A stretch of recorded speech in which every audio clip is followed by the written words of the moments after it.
it's easy. I've certainly been very anxious at times in my career about how do I get to the next thing, the right thing. Um, but but there's so many different paths to follow that will get you there. That honestly, I think just as you said, focusing, doing some good work, building some depth, um, just do that over and over, and you'll get someone really really really good. That was Will Larson on the last episode of Developer Tea. If you haven't listened to the last 2 episodes, I encourage you to go back and listen. This is a 3-part interview with Will Larson. Will is an engineering manager at Stripe, and he recently published the book, An Elegant Puzzle. It's all about engineering management, but I encourage you, if you are an engineer of any level, or if you're a manager, regardless of if you're an engineer or not, there's tons of value to be had in this book. Lots of practical advice on how to structure teams and the limitations on team sizing. Go and check it out. My name is Jonathan Cottrell, and you're listening to Developer Tea. And my goal on this show is to help driven developers like you find clarity, perspective, and purpose in your careers. Let's get into the interview with Will Larson. I totally agree with that advice, and kind of digging in and taking the time to kind of be mindful, right? And slow down a little bit.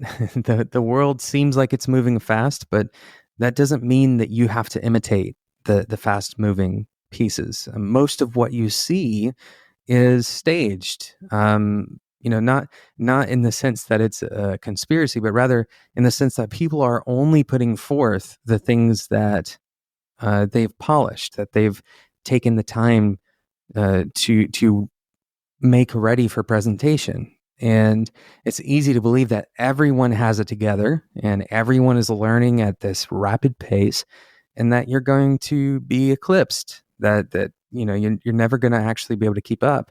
But if you slow down and you set your own pace, right, and you take time to focus on the things that are important to you, that's actually a much more rewarding way to approach a career. And you'll find that that's actually what successful people are probably doing too. They're not learning every single language on the market. They're not, predetermining their entire career path. They're also faced with those same kinds of hard questions of, should I try this manager role on or not? We all have those same kind of constraints. Our time is the same. We all need to sleep. We all need to eat. We all have bills to pay. And to kind of identify with that humanity and slow down a little bit, take things a little bit more peacefully. That's one of the messages of this show is to approach your career from kind of a more mindful position. And I think that can really help reduce some of that anxiety and reduce some of that need, that feeling of, I've really got to just kind of grind everything out. And instead, you can replace that with a more reasonable approach. So I actually don't know any kind of long-term managers or engineers who've been in the industry for 10 plus years and like haven't gone through like at least one bout of burnout. I think, it's, epidemic is a loaded term, but really learning to pace yourself, I think, it is one of the core life skills. And unfortunately, I think it's typically true that you only understand how you need to pace yourself as you've really kind of get to the extremes of kind of messing it up a couple of times. But I mean, it's still true that I just can't work at the pace I once did before kind of some of the bouts of burnouts that I've experienced in my career. I think hopefully people can learn that earlier and earlier and kind of replicate that failure mode less frequently than the current generation of kind of software engineers and managers seem to have. Yeah, I think that's very important. The idea that burnout can actually have a lasting effect, and also that you are a human and you can't treat yourself as though you're going to output at some specific point, for the rest of your life. That's there's this term in manufacturing called utilization rate, right? And we've tried to apply this to humans to bad effect. The idea being that the higher the utilization rate you get out of a machine, the more you get for your money, essentially. And humans don't work that way. And it's important to kind of respect that about yourself and about others, especially if you're in that kind of managerial role. Well, I'd love to ask you a question, kind of a couple of final questions here.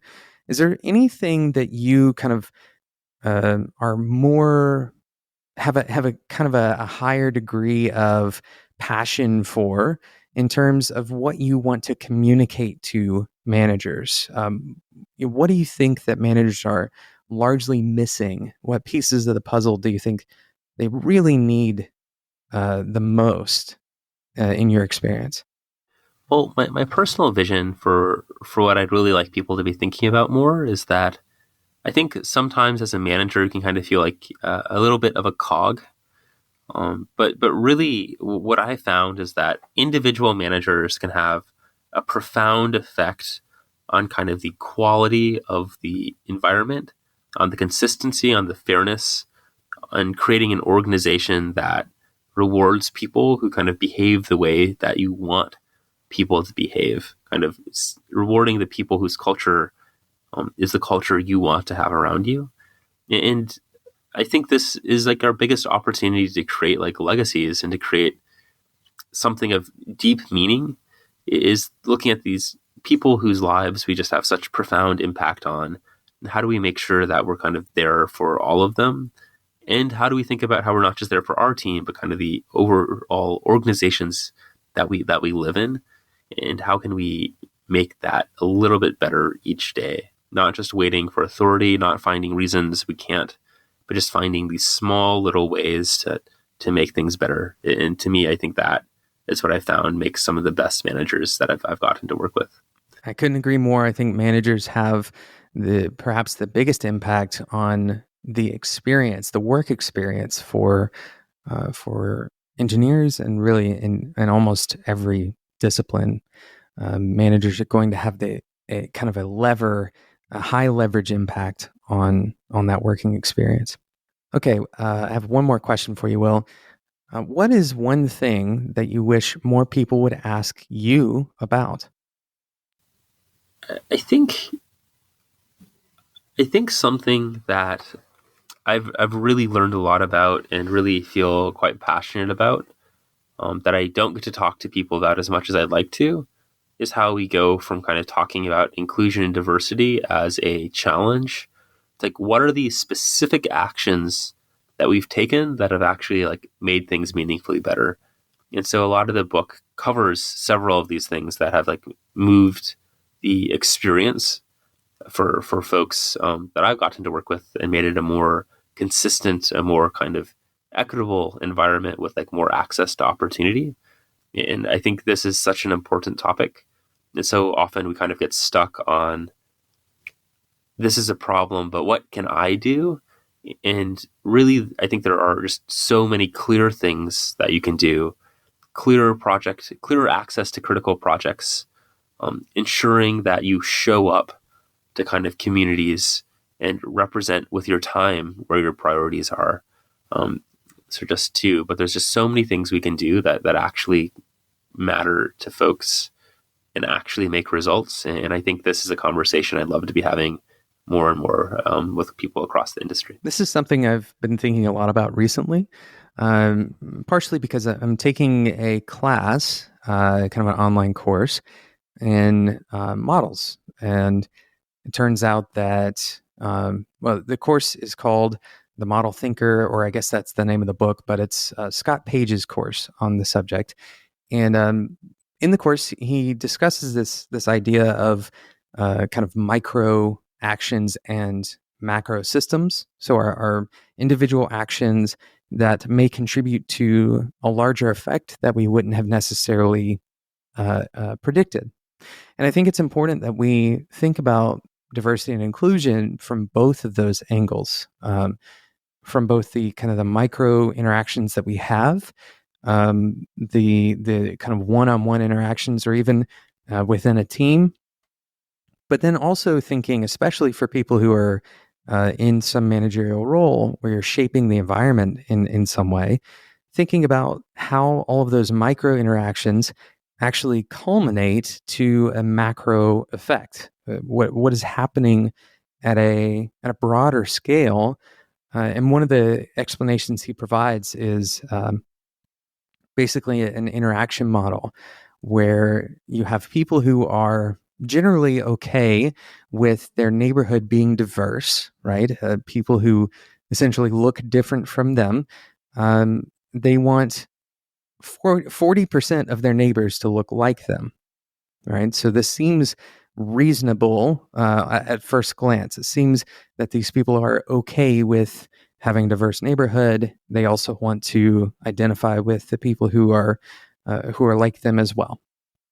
And it turns out that that actually creates a segregation model. And you wouldn't expect it by looking at that individual value set. You wouldn't expect it by looking, you would kind of try to apply this 40% across the board. But because of the way that everything aggregates together, there's unexpected results, right? So I think we should be at kind of a company level, we should be looking at how those individual actions and interactions end up aggregating at the company level. I think you're right that, for example, one of the powers of small actions about inclusion, but really anything, is that they set the clear signal that it's a priority, and then that causes other people to make larger actions and to make their own small actions.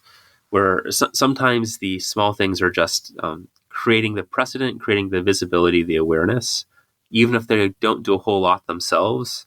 Showing the time that's been spent, I think, can have huge impact, particularly when it's like senior folks doing it, and each thing a senior person does really kind of amplifies across an organization.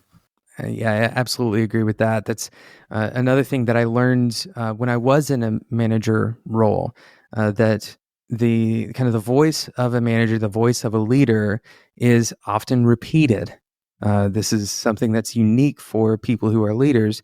When you say something, it's very likely that whatever you said will get repeated. And unfortunately, often it will be embellished, not necessarily on purpose, but meaning will be drawn from whatever you say.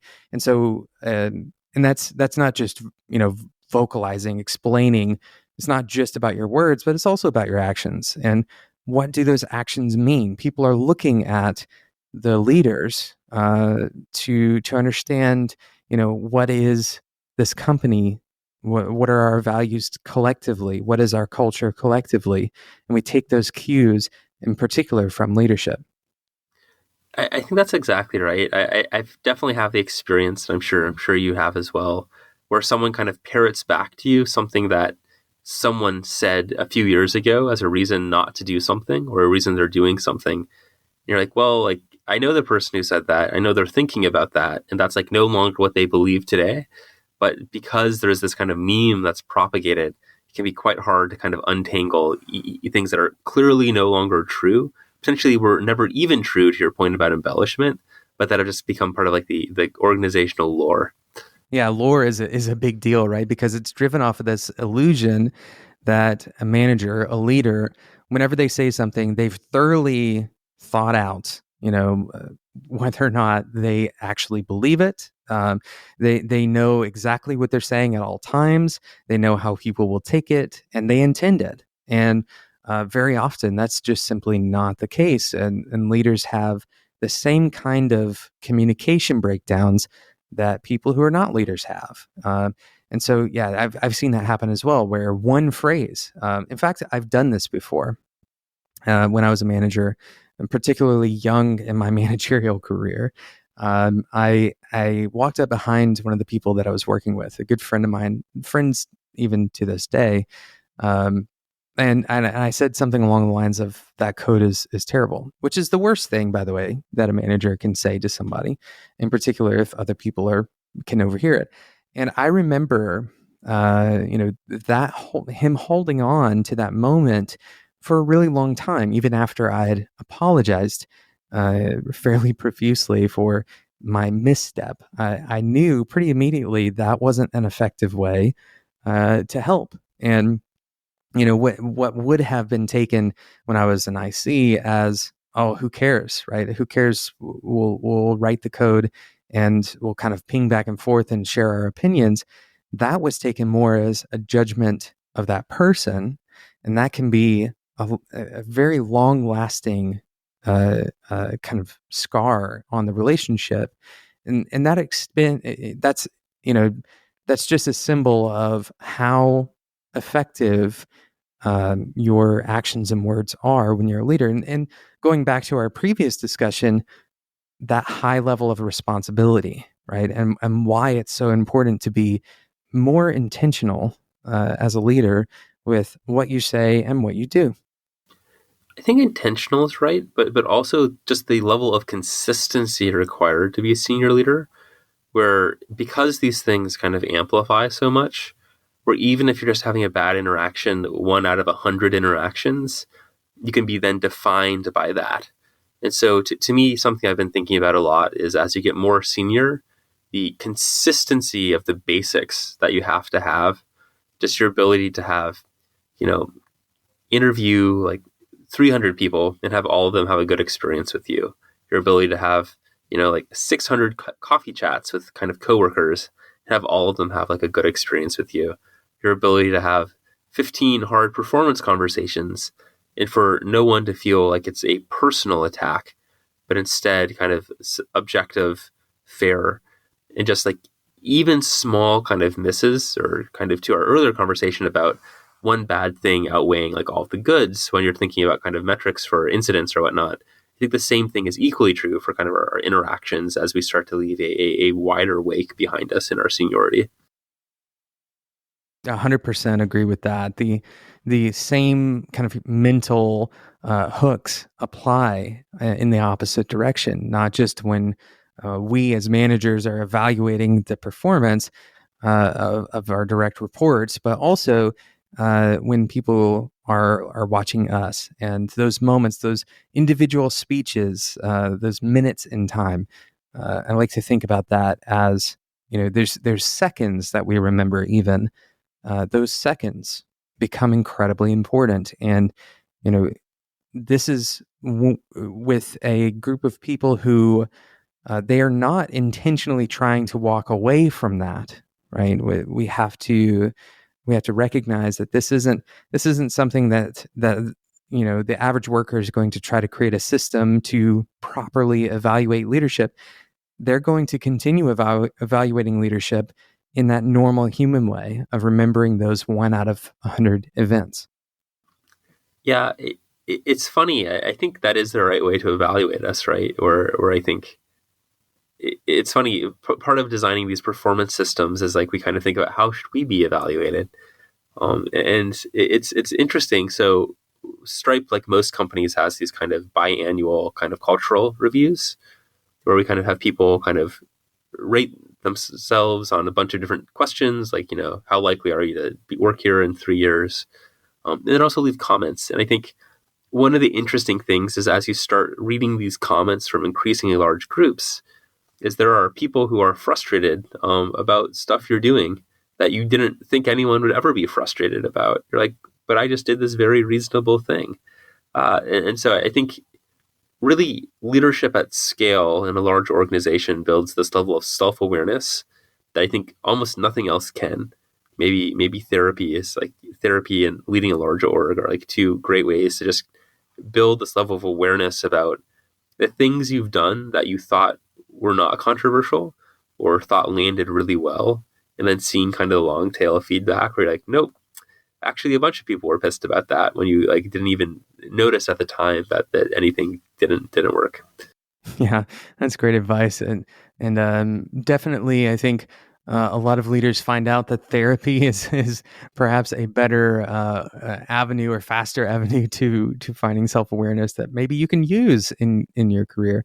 Um, and that's I say that in jest, but I absolutely believe that therapy and things like therapy are really helpful to virtually everyone, but particularly if you are someone who's in this kind of position where a lot of eyes are on you and a lot of stress is put on you, then be quick to to kind of dive in and dig in to understand yourself and become more self-aware. I think that's rather than allowing the leadership failures that you may occur, that you may experience, rather than those being your teacher, go ahead and seek it out, kind of actively on the front end.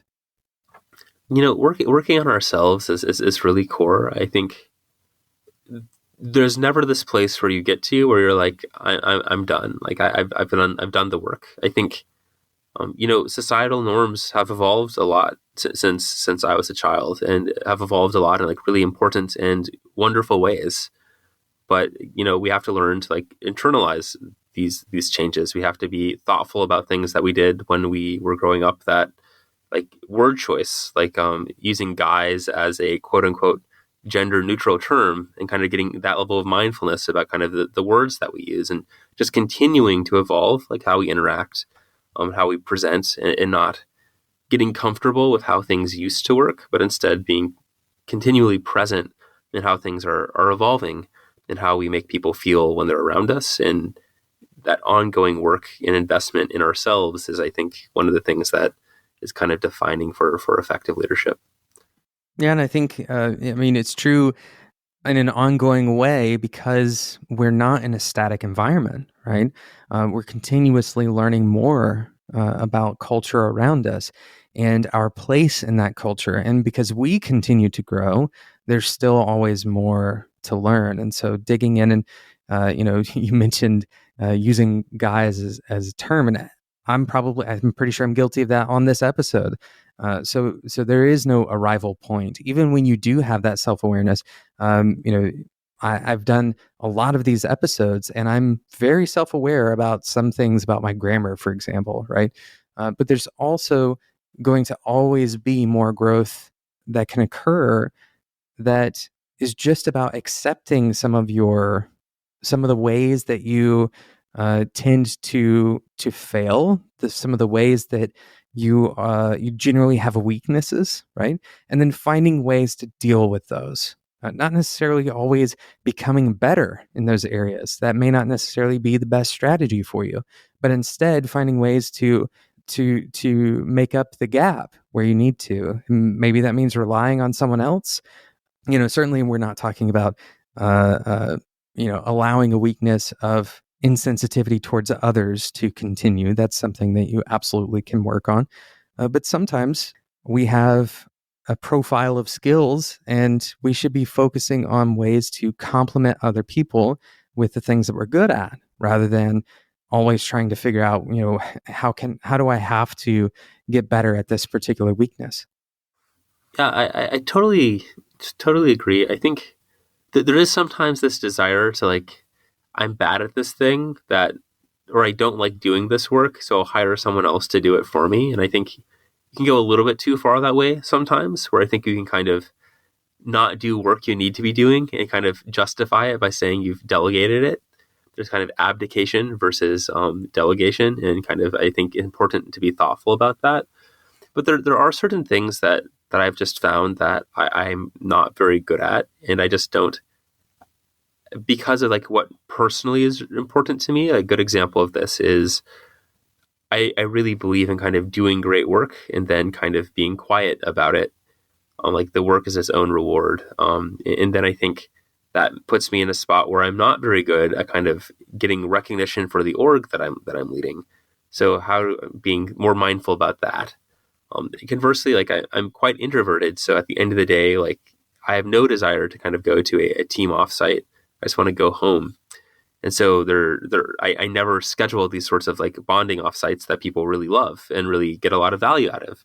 And so there are certain places where just like recognizing where how you're wired is preventing you from kind of being um, naturally good, and finding compensating kind of mechanisms to make sure that you don't just not schedule offsites, not just kind of forget to tell anyone because you think it's kind of vain to kind of talk about the accomplishments or something like that. Yeah, I think that's an excellent point.